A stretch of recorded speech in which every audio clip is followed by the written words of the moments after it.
All right. Well, welcome to a pretty darn exciting event, I guess, for lack of a better word. So we'll just wait for a couple more people to hop on here, and we'll get started. So hopefully you guys can hear me okay, because I'm legit excited about what is coming up over the next little while here, a few minutes. So, all right. So let's get started, shall we? And if you're watching, just go ahead and leave a comment, because I see Evan and Trevor, for example, you guys hopped on. There's that saying about early, what is it? If you're not 10 minutes early, you're late, kind of thing. And recognizing that there's a bit of a delay in when I talk and then when the video actually goes out. So there's about 15, I think it's about 15 seconds. But so let's get started. Hi, everyone. I'm Daryl Black, and I'm really excited to share with you the first of a whole bunch of how-to masterclasses this week in particular. The first one, well, I guess before we get too far into that, just a few announcements, one of which is it's still not too late by any stretch to sign up for the Leadership Summit, Leading Through Chaos online summit. It's free, and by all accounts, it's been really well received. So I'm super excited about that. And go ahead. It's, as I said, it's free. You sign up, you get access to the first day, and then you get, we call it dripped, but each day you get content. And these are individuals that I have the utmost respect for, people in emergency management and emergency services. And I was really excited to have the opportunity to talk to so many experts, because as we go through the events that we're going through right now, I kept coming across articles and videos and all sorts of content of corporate leadership gurus, frankly, that were talking a lot about how to lead through crisis. And meanwhile, there's this entire sector in emergency management, both volunteer and paid, of which I belong to, that grapples with leading through chaos every single day. Uncertainty is just part of the job. And we actually get really comfortable, not even being uncomfortable, but we're just comfortable making decisions and not suffering analysis paralysis. We're used to working under stressful or potentially stressful situations. And so I'd encourage you to sign up for that, because there's so much goodness.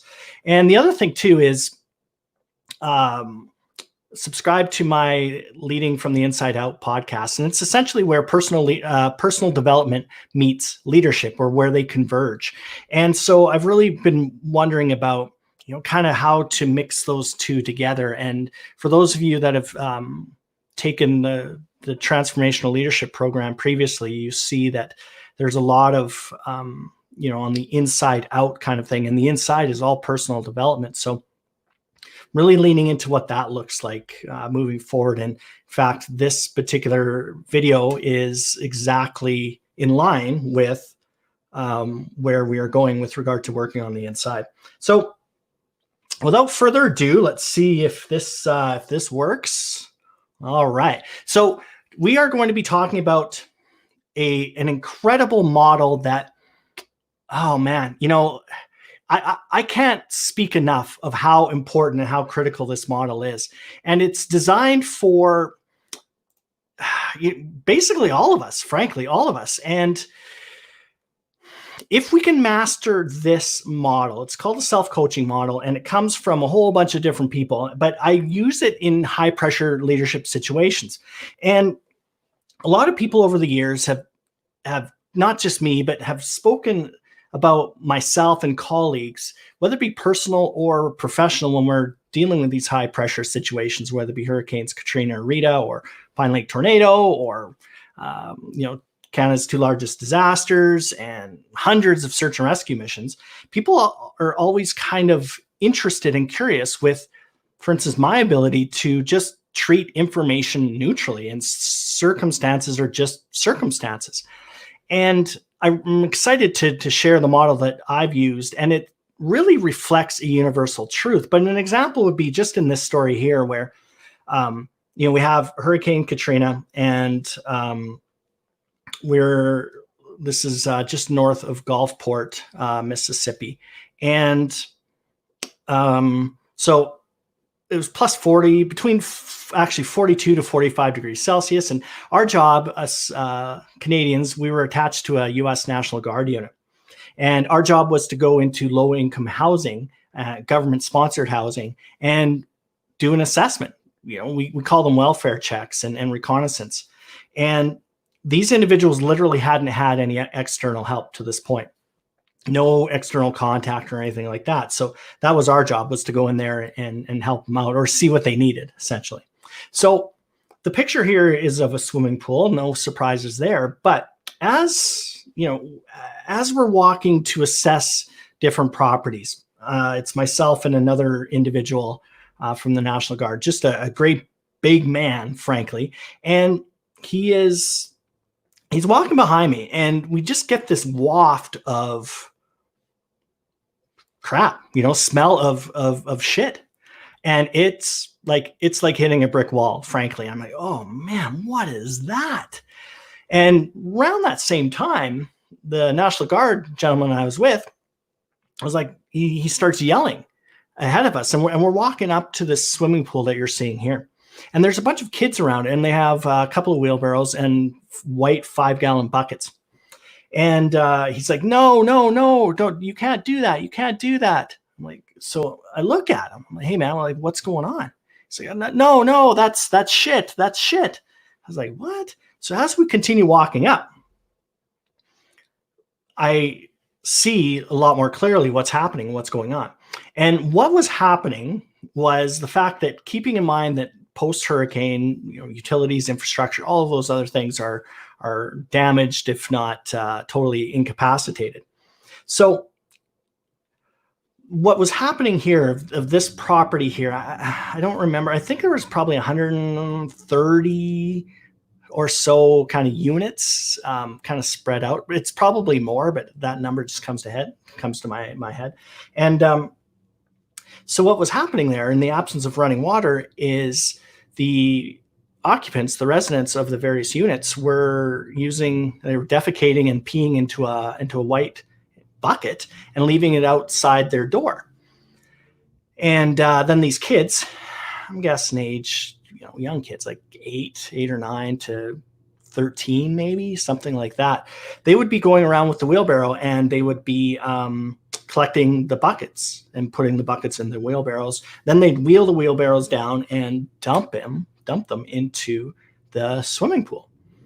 So pretty interesting situation. And now the key point that I want to come across, and people in emergency management and emergency services see this all of the time. And I think that it's an approach that is well served in the corporate environment, where a lot of my facilitation is and continues to grow, is that instead of judging that as good or bad, to me, it was the reality. It was another piece of data that I needed to take in as part of the reconnaissance, as part of we call it a size up, all of those things. So I wasn't emotional about it. Was it unfortunate? Absolutely. Was it unpleasant? For sure. But it didn't incapacitate me by any stretch. And we come across this time and time again, where just quote unquote bad news shows up, and we just roll with it. And most of the time, I'm able to apply that approach, that kind of indifferent, for lack of a better word, approach to my personal life as well. Now, that's not to say that I'm never impacted or anything like that, because the reality is for sure, on the personal side, if there's a death in the family, or divorce, or problem with my son, or wherever that is, I'm not RoboCop by any stretch of the imagination. But what's important to recognize is that the model I'm about to show you here will absolutely, I don't even know if it's not overstating. It will actually change your life professionally and personally. And I can say that with a lot of confidence, because I believe in it, I practice it, and I know millions of other people that have as well. So let's talk about it in a bit more detail.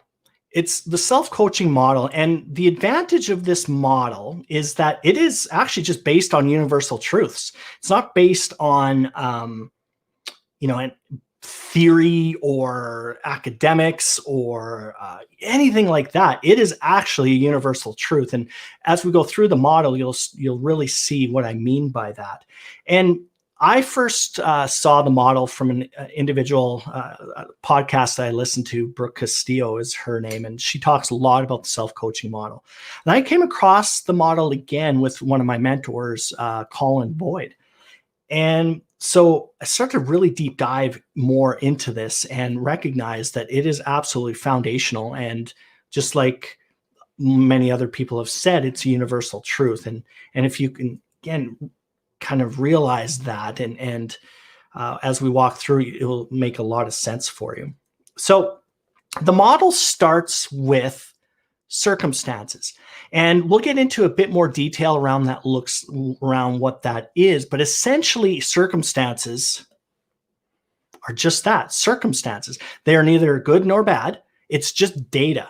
It's just a fact. And so I think somebody has said before, I've seen the saying about, you're entitled to your opinion, but you're not to your own opinion, but you're not entitled to your own facts. And that is really, really important, because when we talk about the circumstances in this case, that's what we're talking about. We're talking about facts. So then we progress down, and now you have thoughts associated with those circumstances. And don't worry, we'll get into a bit more detail here. So you have a circumstance, and then you have an associated thought or thoughts with it. Those thoughts generate feelings. Okay, so you have a circumstance, so a fact triggers a thought about the circumstance or circumstance is. And then from those thoughts are feelings now. And then from our feelings, this emotional side, we take action. So we have actions now associated with the feelings or emotions, and that gives us our result. Okay, so circumstances, thoughts, then feelings, actions, and results. Okay, I can't overstate how important this is. And we'll be walking into, as I said, a lot more detail as we go through. So let's kind of deep dive into it a little bit more. And this is kind of part 2 of it, where we get into a little more explanation around it. So we have the circumstances, and the circumstances are neutral. That is so important. It just is, right? It is what it is. And one of the things that I've said time and time and time again is navigate from where you are, not from where you wish you were, because we spend so much time coulda, woulda, shoulda, and suffering, frankly, lies between what we expect or think is right and what is reality, right? It's this right here is the suffering. That's why life sucks sometimes in our interpretation.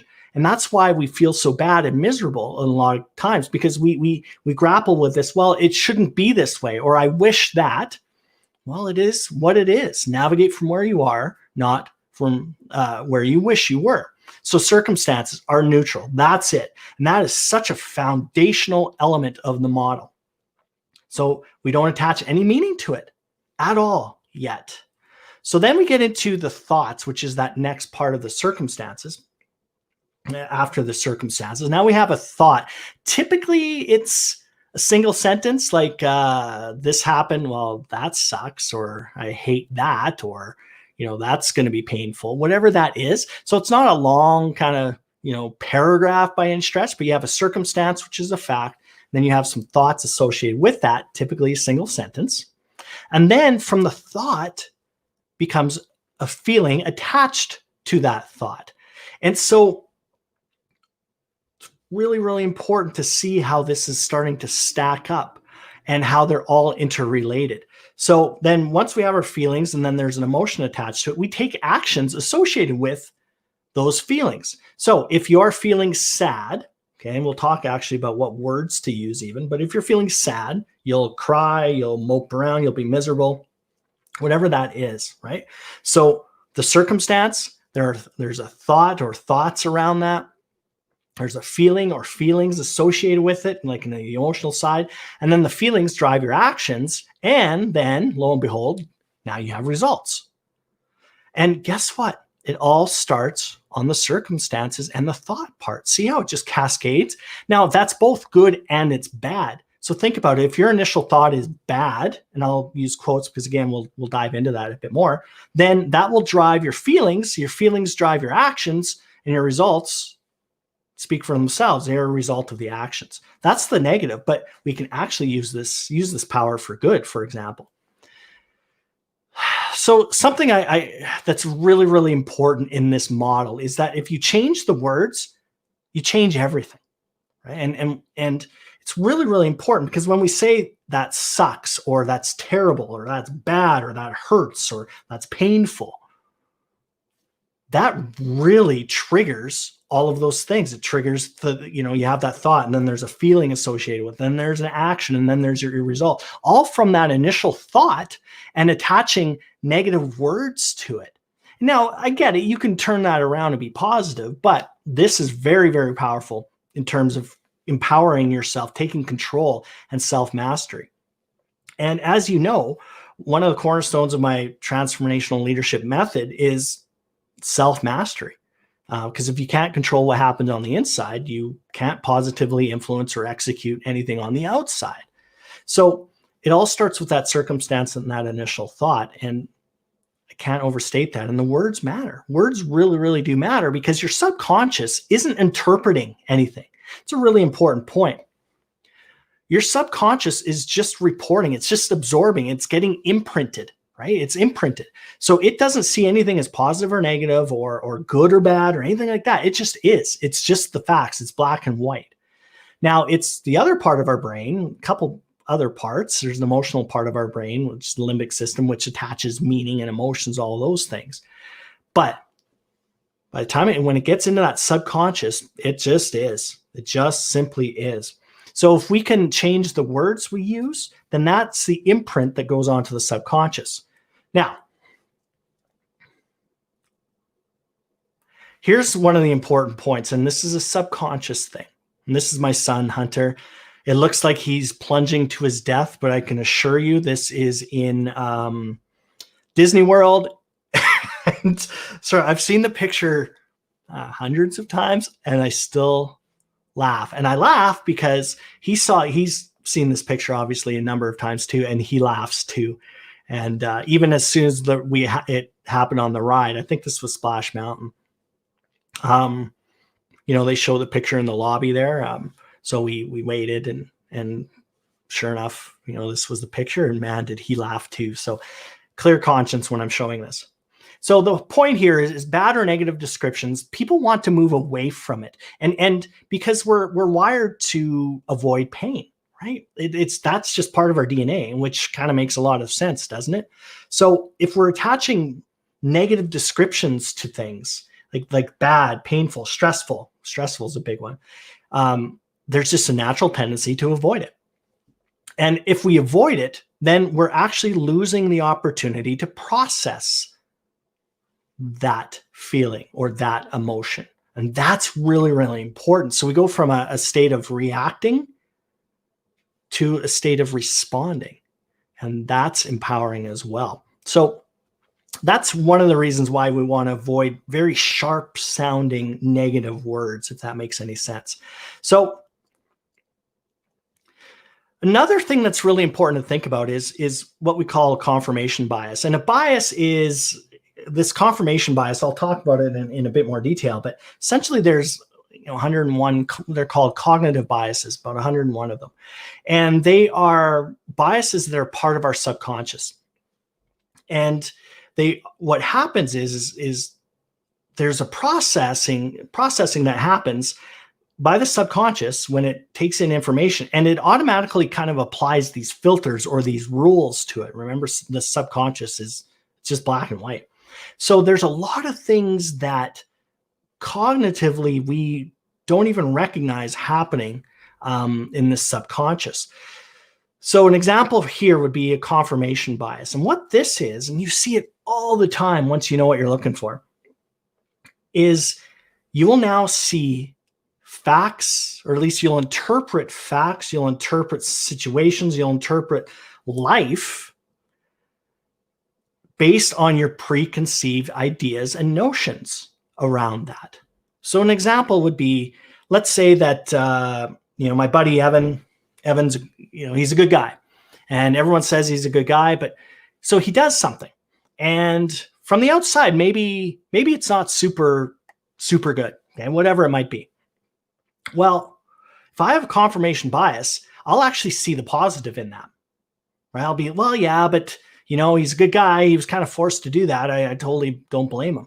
But if you have a bias against Evan, then whatever he does, it doesn't matter, will be confirmed by your own bias. And that's why it's so difficult to argue about with somebody around politics. Not that we're going down that road, but once you kind of have an idea in your mind, just subconsciously, you're looking for things to support it. And so that's good and it's bad because you can actually use that for positive. So in terms of the model, remember that very first thought that you have after that circumstance is really, really important because that kind of puts you on the path of path A or path B. Path A is maybe positivity. Path B is negativity.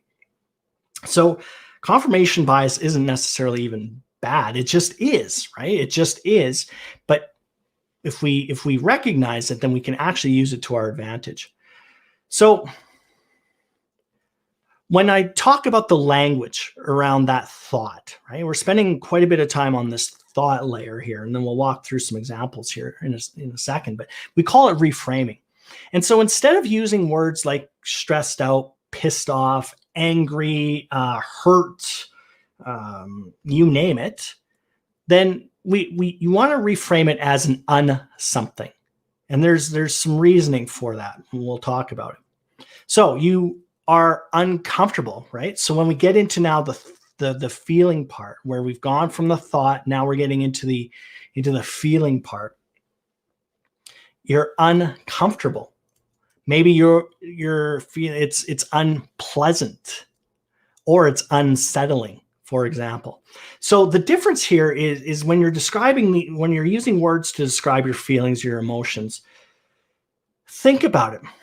If you're stressed out, just put that in your mind. And we hear that all the time where, okay, I'm really stressed out. What that does is that automatically puts you into a state where the barriers are up, where you kind of now are encapsulated in this feeling of being stressed out. And I see this a ton with students, for example, and I'm not saying it's exclusive to students, but as soon as you say the word stressed out, then the horse has left the corral and it's running, right? All of the emotions and everything associated with being stressed out is off now, or pissed off, right? Man, I'm really pissed at that. Well, then boom, everything will be viewed through that lens. And remember, confirmation bias. If I'm stressed out, then everything's going to be stressing me out, right? So see how it all connects. And so when we talk about feelings, if we use something, it allows us to actually process it way more effectively. And I'm telling you, it's not just semantics. This is neuro-linguistic programming and all sorts of things. So if it's uncomfortable, then you actually have a bit of a detachment around your feeling and your ability to process it, okay? And as we go through a lot more, and we spend a lot more time on this in our transformational leadership program, so I won't get into a ton of detail here, but you want to reframe it and you're just uncomfortable, or man, that's unpleasant, or that's unsettling. So if we were to loop that back into the example of Hurricane Katrina, when I talked about the swimming pool, I could have been stressed out. I could have been pissed off at this situation. I could have been overjoyed, maybe, I don't know. I could have been excited about it. I could have been happy about it, whatever that is. But obviously, it's not something that I was like super excited to be going into, right? You do it, obviously, it's part of your tasking, but I found it quite unpleasant, frankly. And then if it's unpleasant, then that just, again, that detaches it, and that still empowers you. Even if you use an something word, you still have the power, you still have the control around that. And that's really what this model is all about. It's about taking control, mastering yourself, self-control, all personal development starts really with your ability to be self-aware. So stressed out is not a feeling. I've already alluded to that. Stressed out is not a feeling, ladies and gentlemen. Now, do you have feelings of stress? Suppose you could, right? You could. But even stress, if we were to go back and say, if we are using the word stress or stressed out, is it unpleasant? Yeah, I would use that. Maybe it's uncomfortable. You know what? I'm really uncomfortable with this situation versus stressed out. Or I'm really unsettled about this situation. So see how it's a bit of a softer word, but still important. But again, it's not stress is such a debilitating word as well. And actually tomorrow night, we're getting into that in our next how-to masterclass, how to manage stress. We'll be digging deeper into this, but that's just an example of words matter. So now let's see how this plays out. We've got a couple of examples, or a couple of different ways to demonstrate this. So we'll head on over to. So this is the model right here, right? So you have the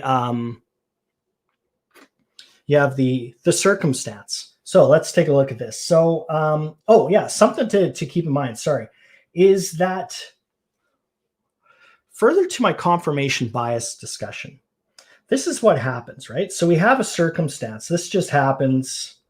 No big deal, right? It just is. So then you have an associated thought with that. And then the thought drives a feeling. And then the feeling drives an action. And then you get a result, right? Makes complete sense. Well, what's interesting about this, and this is now where we talk about this confirmation bias, or now you start to seek evidence.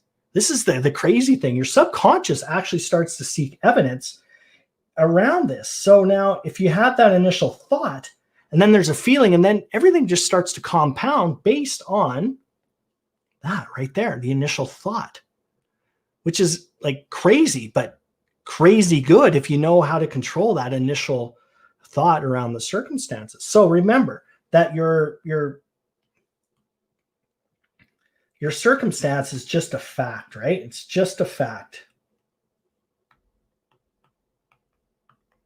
I am 6 feet. Okay. All right. So now we have a thought. So let's use the example of, let's use it negatively here. Okay. So I have, let's see here. Circumstance was, I woke up late, right? Normally I wake up at 7:30 in the morning. Okay. Oh, shoot. My alarm didn't go off, right? Alarm didn't go off. So let's just say went down. All right. So I have this thought. That thought is kind of like, oh, shoot, right? I'm going to get in so much trouble. I'm going to get in so much trouble, right?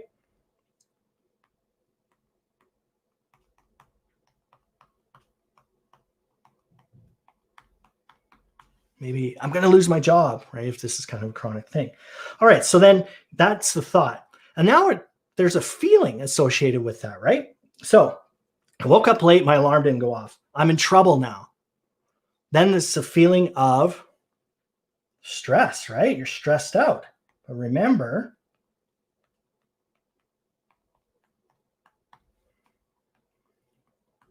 scared, all of these things. But remember the reframing, right? But we're using this as a negative example. So then what is the action that you take? Maybe you speed into work. Oops.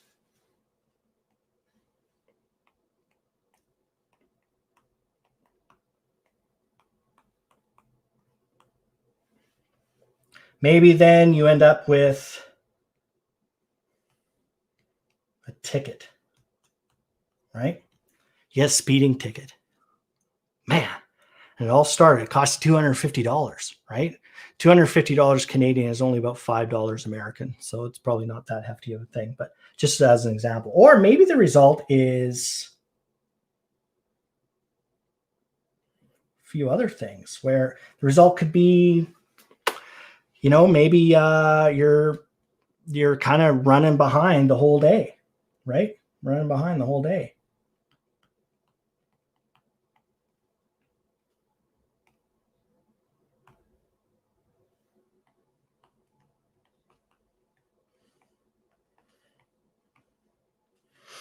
And then guess what happens? You're running behind the whole day.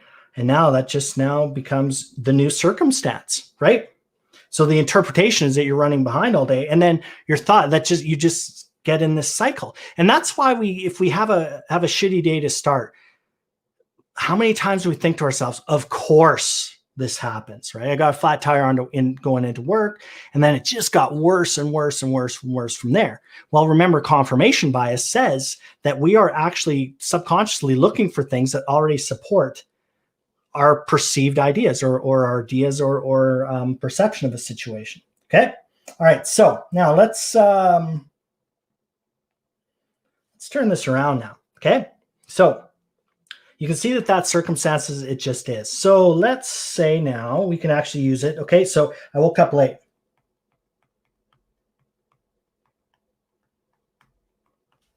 Okay. Alarm didn't go off. Man, you know what? It just is what it is, right? That's kind of a circumstance, and it's out of my control at this point.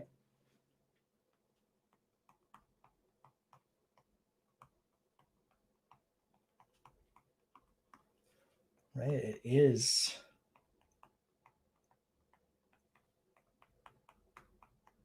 It is what it is. You'll hear me say that like ad nauseum. And that's where, people like search and rescue, for example, like, and emergency services. So Chris is watching, Mike Carey's watching, anybody, Evan on the fire side or ex-military side. It just is, right? It just is. So then there's a feeling. Now, what is the feeling associated with being out of my control? It's actually now not stressed out, pissed off, angry, or any of those other things, but maybe, it could be unpleasant. For sure, right? I'm not ignoring the fact that you slept in and now you got to go into work, but essentially what we're saying here is your feeling is quite a bit lighter. So you're feeling, you're definitely not feeling negative, but what could be a feeling associated with it is what it is? Just for lack of a better word, I'm going to use a feeling of grace, forgiveness. Now, what I mean by that is that you recognize you didn't do it on purpose, right? It was a mistake. It was a mistake. So your circumstances, woke up late, the alarm, which was the same circumstances before, thought is out of my control. It is what it is. The feeling is grace and forgiveness. So what is the action you take? Well, you continue to go into work and, you're definitely not stressed out. You're calm, right? So the action is you're interacting with people in a calm fashion, right? So your action is remaining calm.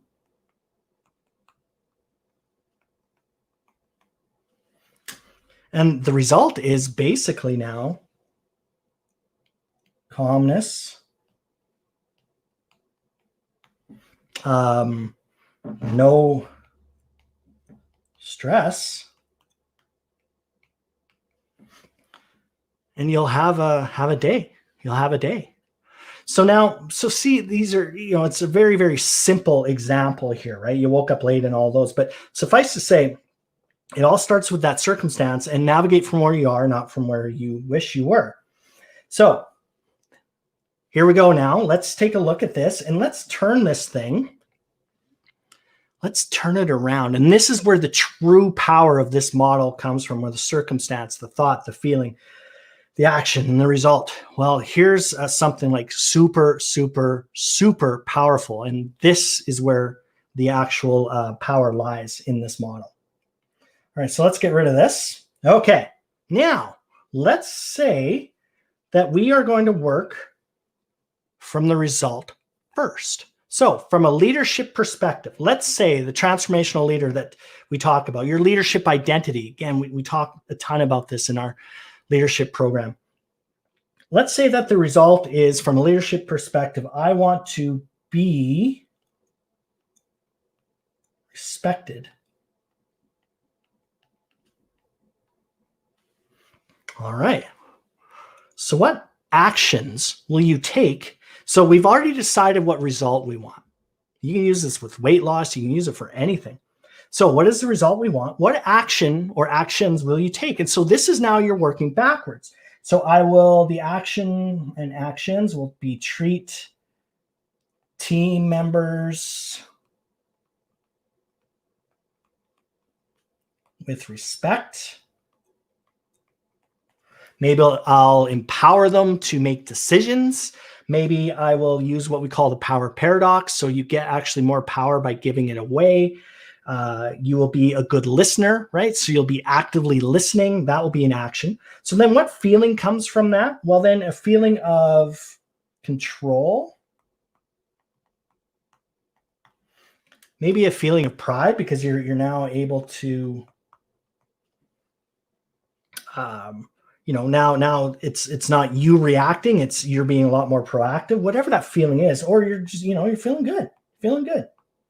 Awesome. Now the thought is, okay,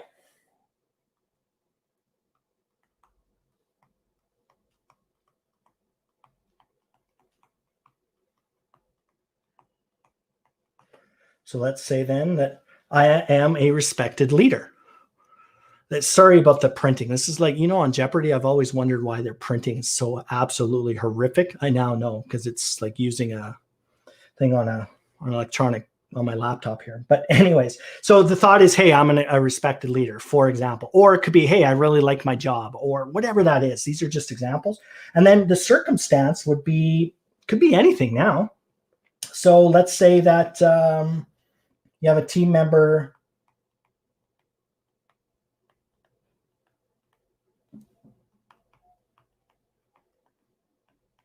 is late once, for example, right? But see now how the result, if you work backwards from that drives everything else. And so even a circumstance of a team member being late once, well, everything that you do, every interaction you have will be under the lens of somebody that is a respected leader, for example. So another example, could be weight loss. Like I said, you want to be, 180 pounds. Well, the actions you have to take is you need to work out 3 times a week or whatever. And then the feeling is feeling of energy, energetic, positivity. Then your thoughts are, hey, you know what? I am in shape. And then no matter what the circumstance is, it doesn't matter because you're working backwards. So I can't state enough how important that this model is. And as I keep talking about, to me, leadership really starts with self, right? Your ability to control your own emotions, self-regulate, be self-aware, you name it, the whole self piece. And when I look at my own leadership journey, it always started with me, whether it be I'm walking over the crest of a hill and I see, a tornado that's just ripped through a trailer park in the middle of my province. It all starts with me. And then from there, once we master that, then we can start to really positively influence the other folks. So we're going to be deep diving a lot more into this, but suffice to say, this is really, really important, but really a good place to start is just start working on the circumstance is what it is. It just is, right? And so navigate from where you are, not from where you wish you were. And then that first thought that you have, make darn sure that it's not a negative one, right? If at all possible. And if it does turn out to be unpleasant, like a word like unpleasant, that's okay. But maybe you start with just the reframe. That's I'm uncomfortable, or that's unsettling, or whatever that is, the unsomething words. And then from there, remember, then you get into the feeling, because that thoughts drive feelings. Then there's an action, and then there's a result. So start with that circumstance, start with that initial thought, maybe, and just be a lot more aware of that first step and see how it really cascades through the rest of your day, the rest of that whole thought pattern. And once you see that, you're going to see that a lot of times our default setting is to be negative and to be pissy, to be angry and to be stressed out. But reframe it, and that will change everything about you. And if you get in the habit of doing that, then that's where your life, that's where your professional life, your personal life will grow exponentially in terms of positivity and positive results. So start there. It's a circumstance, and just start getting more aware of that initial thought that you have. That's the first step in all of this is the recognition of it. And then, there are lots of strategies that we get into in our leadership program, but suffice to say, I think it's really, really powerful that if you just get to the self-awareness stage, and you'll really see that, oh man, I've been doing it wrong for a long time, but that's okay. That's okay, because we do have time through effort and deliberate practice to change our default settings. So super, super exciting. All right. Well, I have, we will wrap it up for now. And I would encourage you to join tomorrow and throughout the rest of the week, because tomorrow we are going to be talking about how to manage stress. And that's a topic of personal excitement of mine. And in terms of the podcast here, please go ahead and sign up for it or subscribe to it. And the description or the link is in the description. And over the next few weeks, I've got some fantastic guests, super excited. One of which is a gentleman by the name of Lawrence Gonzalez. And for any of you human factors, kind of stress management nerds, he wrote a book called Deep Survival.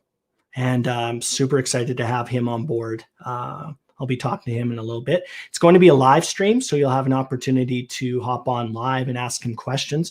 He is literally one of the world's experts in stress management. And I want to talk to him, and we'll be talking about the role that stress has on the leader themselves, and also the impact that a leader has when they are putting stress on the team. Super, super excited for that. And he's been a follower of his forever. So, and then this upcoming Thursday, dropping another podcast episode. We dropped one today. That was Tom Miner, part of our Leading Through Chaos series. So please go ahead, subscribe and check that out.